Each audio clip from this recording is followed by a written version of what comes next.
Okay, first of all, right, we were eating exercise. Okay, we're trying to figure out what angle each one is. Okay, now what we figured out the other day was that 150 is the same thing as 90 degrees. Everybody cool with that? That means 1 degree is what's 150 divided by 90? 1.6, right? So it's not 1.6, unfortunately. Best to keep it as a fraction. 5/3. Now, if 5/3 is 1%, what is 96? So if 5/3 is 1 degree, what's 96 degrees? So multiply by 96 and you get 160. So 160 for the first one. Everybody okay with that? Okay. Shh. What's the next one then? I'm actually doing part B first, believe it or not. I'm calculating the table first, okay? 170. So once again, if 170 equals 90 degrees, what angle would one person be? One person would be what? 90 divided by 170, which is 9/70, and everybody cool with that? How many people am I looking for? 170. So how much is 170? Anybody? Multiply. Sorry. No. I messed that up. Sorry guys. My fault. I messed that up. It's actually 150 equals 90 degrees. Everybody got that? So everybody happy with 150 degrees equals 90? Sorry, 150 people is 90 degrees. I want you to divide by 150 to find out what one person is equal to in terms of degrees. So what's one person equal to then? 150 divided by, 90 divided by 150. What do we get? 3/5 or 0.6. Now what angle is 170 people going to be? Should it be bigger or smaller than 90? Should it be bigger than 96? Yeah. So what do we get when we multiply it by 170? 102. Next question. This has to add up to 360 degrees. So how much angle is left in your pie chart? 360 take away 90, take away 96, take away 102, and you get 72 degrees. Everybody happy with 72 degrees? Now, once again, I'm going to find out what is 72 degrees. How many people are 72 degrees? You got it? So, see all the workings I'm doing here? All these workings should be located where? What question should they be in? It should all be in question B. Okay? Everybody cool with that? So all these workings have to be in question B. Okay. Next thing I have to do is I have to find out how much 72 degrees is worth. Well, I know what 1 degree is, don't I? So what do I need to do to both sides? Multiply by 72 on both sides. And I multiply by 72 on both sides. You should be taking this down if you have your stuff in front of you. 120 people. Everybody cool with that? So I got, oh dear, I got 120 people. All right, how many people do I have in total now? 160 plus 150 is 310. 310 plus 170 is 480. 480 plus 120, I got 600 people, and I also have 360 degrees. Now I can find the probability that they're very healthy or fairly healthy. How many very healthies is there? 160. How many fairly healthies are there? 150. Add them together. 310 divided by how many people? What's 310 divided by 600? 31/60. Is that okay? Any questions? Leo said there's an alternate way of doing it. If you add the 96 to the 90, you get 186. That's 186 degrees out of the 360 degrees, which will also give you 31/60. Great job. Okay, we all good? Okay, let's continue. I had to do that anyway, didn't I? So it's no wasted effort, but yeah, I get what you're saying. All right, we go to part C now. What's part C say? Complete the table to show each question cleric will ask will generate what type of data. Each question should be about eating or exercise. So make up any question you want. Just make sure that it gives us numerical continuous. Okay. If I ask you this, how many meals do you eat a day? Would that be what would the answer be?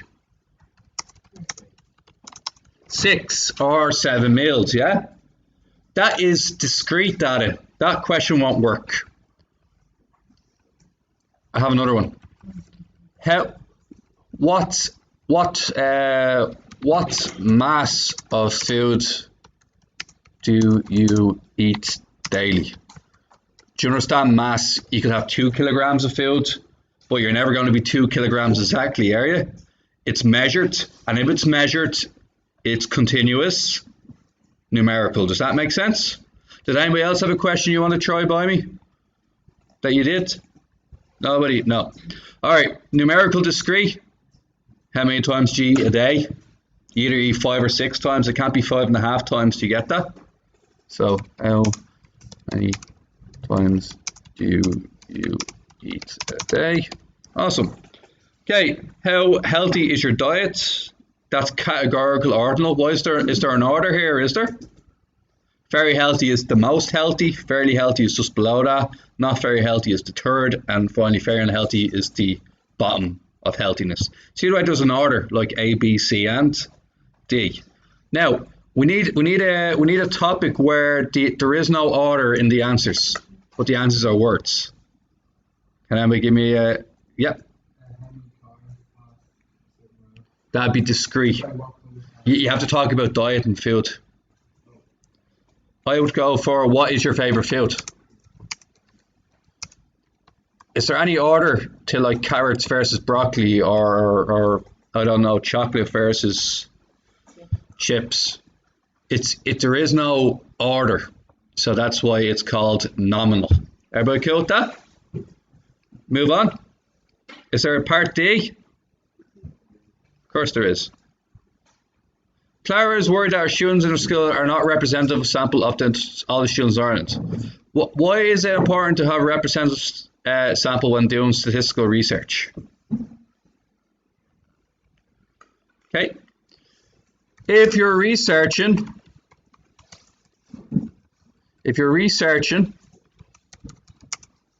for the entire population, it is important you don't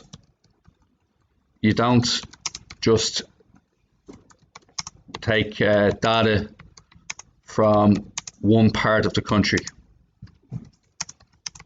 So example is if you're asking about how much money people make, it's wrong to go to Donnybrook in southeast Dublin and go, how much are you on a year?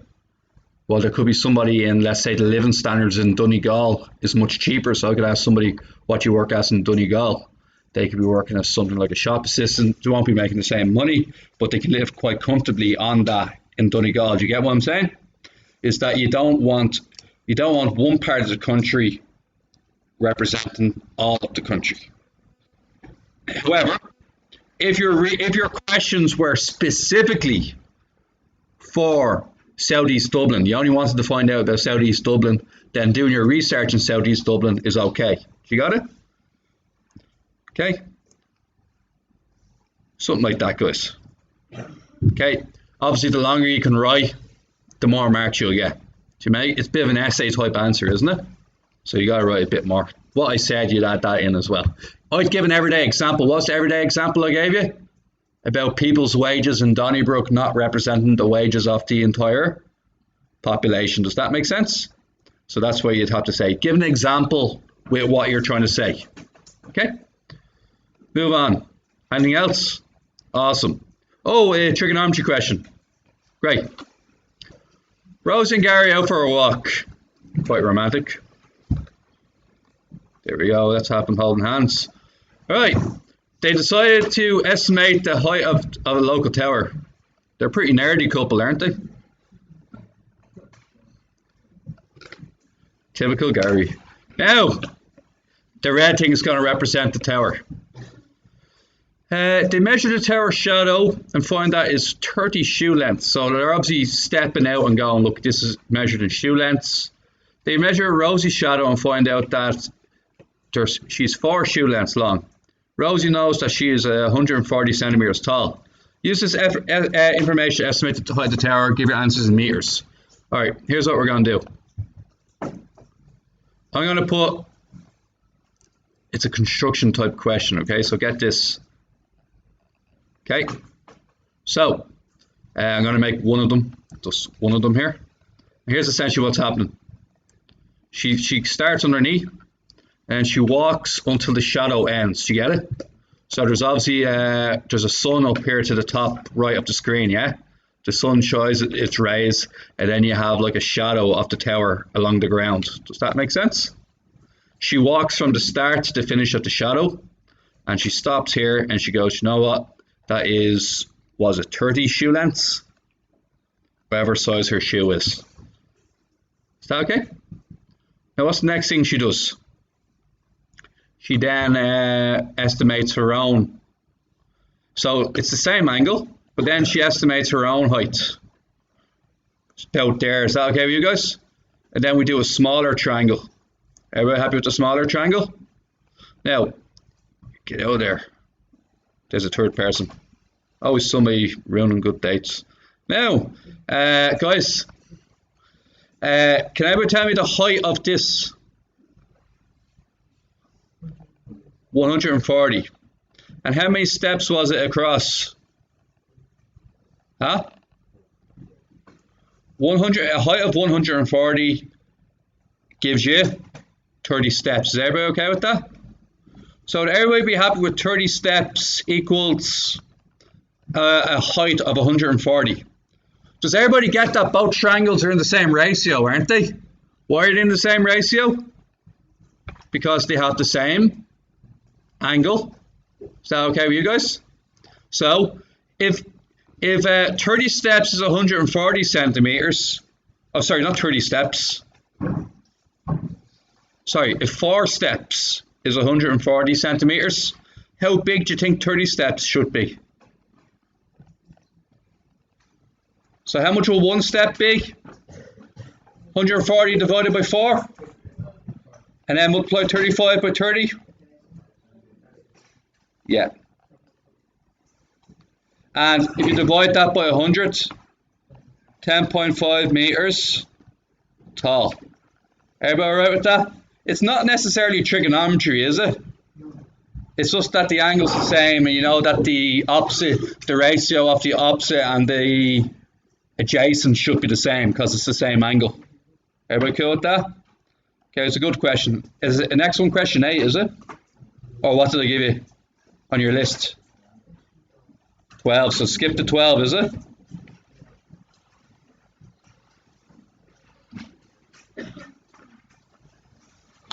Oh, this is on coordinate geometry. Do question 10 with me. That's coordinate geometry's on. We'll do question 10 together, okay? Shh. Now, question 10. Can anybody call out the 3 points on question 10 for me? You can move the page and get on to question 10. Okay, guys, so what's question 10? 2 what? B? C. Awesome. Everybody cool with that? Okay. Show that ABC is right angled without measuring. Show that it's right angled. Okay, there's a trick here. Here's your trick.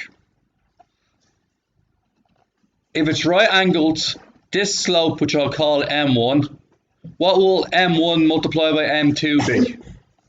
Anybody remember? What happens when you multiply 2 slopes by each other and it's at a right angle? Huh? A equals -1. How'd you get the slopes? You can use the slope formula. What's the slope formula? y2 take away y1 over. And you can call this point here, 2, 1 can be your x1, y1, and c can be your x2, y2. Everybody got that? And then what do I put up here, guys? What do I put in those brackets? Come on.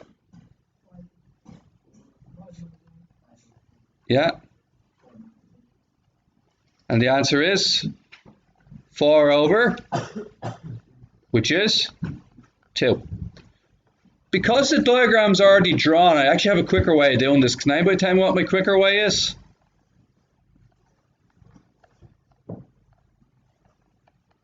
Anybody remember this? 1 across, 2 up, 1 across, 2 up.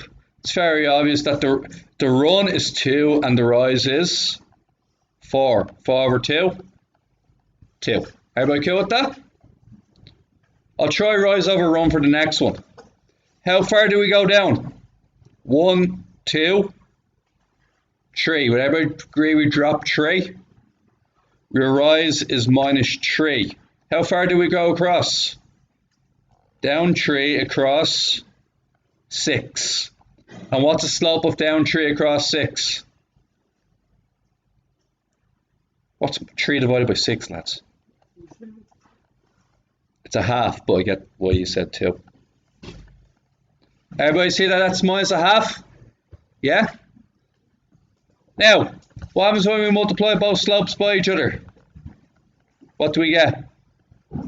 2 times minus a half, which will be, as Krill rightfully pointed out earlier, you'll get minus 1. If you don't get minus 1, what does that mean?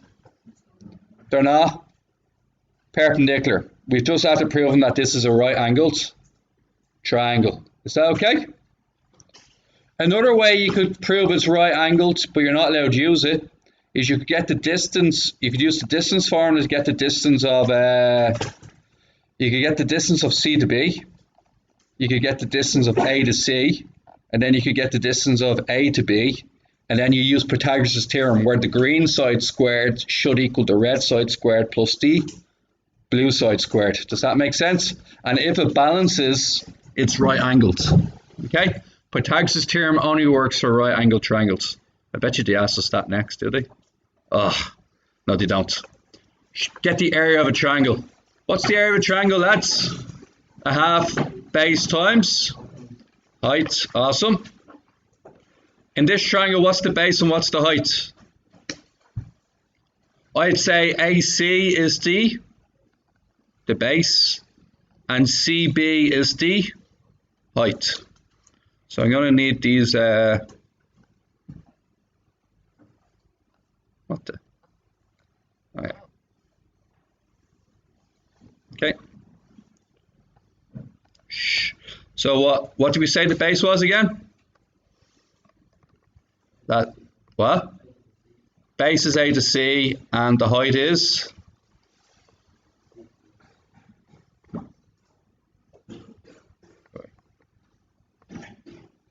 Okay, there we go. Okay, half base times height. Okay, so what's the, we're going to need the distance formula. Where'd you find the distance formula on your tables that you'll be bringing to your exam at Christmas? Where are your tables? So what's the distance formula?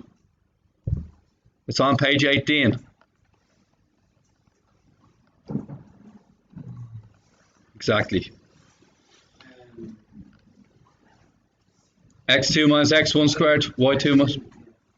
Awesome. Now, I'm going to do A to C first. Everybody happy to do A to C? How do we do that? What goes in here, guys? 4 take away 2. The next one. Put it into the calculator, find out what you get. You're going to get 2 squared, which is 4. 4 squared, which is 16. 4 plus 16, root 20. Root 20 is 2 root 5. You can change that to decimal if you want, which should give me 4.47. Everybody cool with that? I've found out what the base is, haven't I? A half 2 root 5 Now I need to get the height. What's the height again? The height is going from B to C. So how are you going to go from B to C, lads? How are we going to get that? I'll do it in blue for you.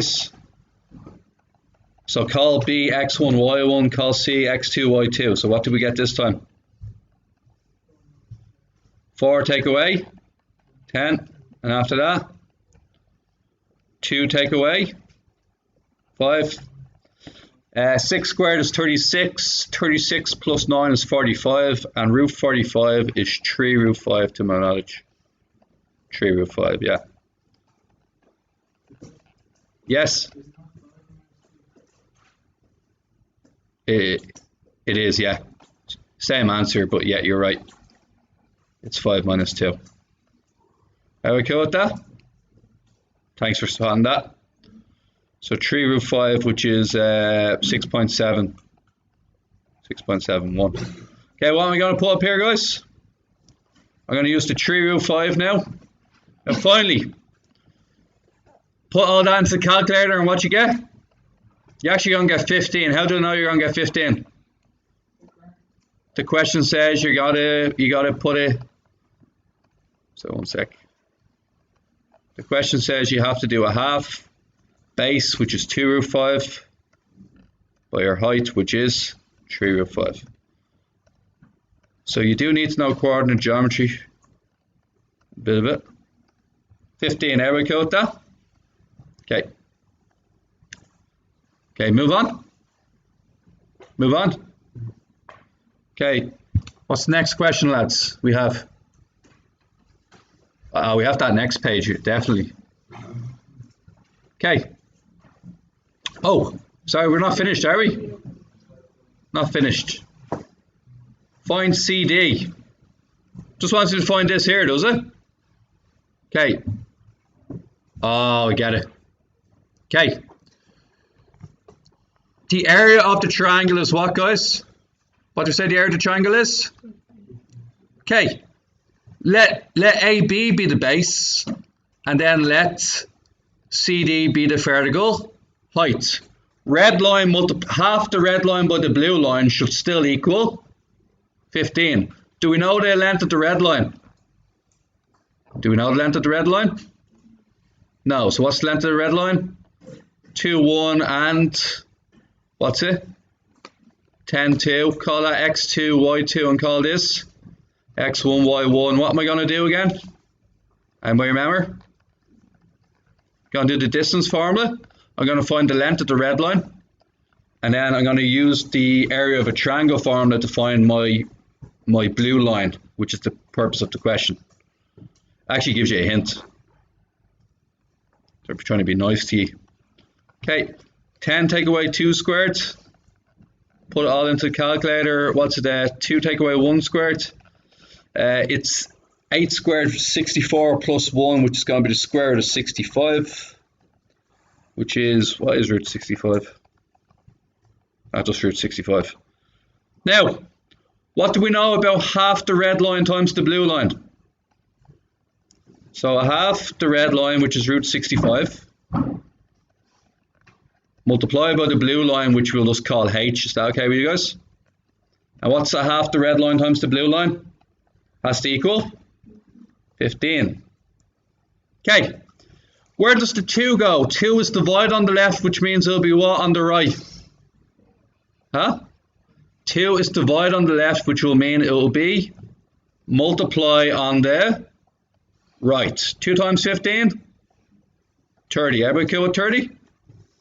Root 65 is multiply on the left, which means it'll be what on the right? Divide. So your answer is simply 30 divided by root 65. And what you get in the calculator for that? The answer is 3.72. In surd form. Ouch. That. 6 root 65 over 13. Seems like an awful one, doesn't it? It says give your answer in surd form, which means it doesn't want to invest multiple. It wants to the way it was left in the calculator. Okay. Can I move on? You guys are going to have to go over this again. Right, next one. This one's a great one. Let me show you really quickly how this works. Okay. If I have a line like so, this is my XY axis. Really quickly, guys, you need to revise this. There's a formula on page 18. When you get the Y value on its own, lads, you looking? You get the Y value on its own. Whatever comes in front of the X is the slope, and whatever comes after it is where it crosses the X-axis. So, for example, Y equals 3X plus 2. What do you think the slope is there? 3.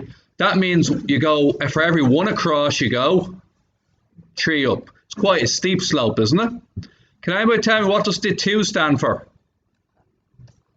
Where you cross the Y-axis. Everybody cool with that? I'm going to show you another one now. Look at this one. 3x minus 2y plus 8 equals 0. Okay. Get a load of this one. Actually, minus 8, just to jazz it up. Okay, look at this. Step 1, get y on its own. Would everybody happy with 2y equals 3x minus 8? Would everybody be happy with me spinning that around? Would everybody be happy with me dividing by 2? To get 3 over 2x minus 4. Where does this line cross the y-axis?